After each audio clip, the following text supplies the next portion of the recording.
diciamo che Salvini è stato un grandissimo affabulatore. Ha preso un partito al 4% e parlando alla pancia della gente più che alla testa della gente l'ha portato dove l'ha portato adesso. Ma si è dimostrato un grande comunicatore ma un pessimo politico, nel senso che una volta capita di avere in mano una forza partitica così forte non è riuscito a concretizzarla e non è riuscito a portare avanti qualcosa. La cosa più importante in realtà è quello che non ha fatto.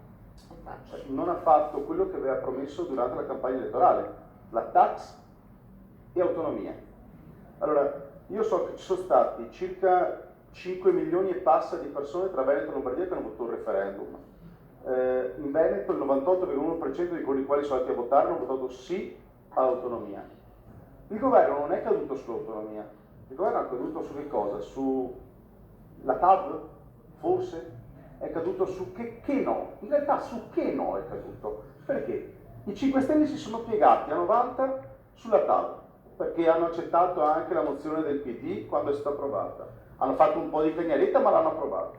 Hanno approvato quota 100, hanno approvato il discorso della legge sulla sicurezza.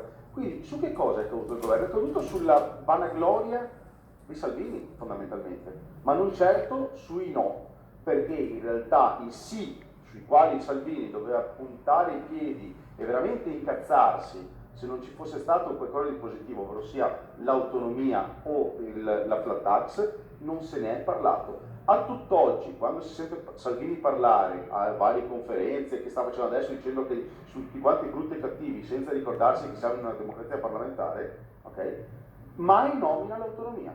Perché? Perché è un movimento che stava cercando di raccogliere i voti al sud e se parla di autonomia non li prende. Quindi poco da fare. Salvini è caduto perché non è capace a fare politica, è capace a parlare alla gente, alla pancia della gente. Quello sicuramente sì.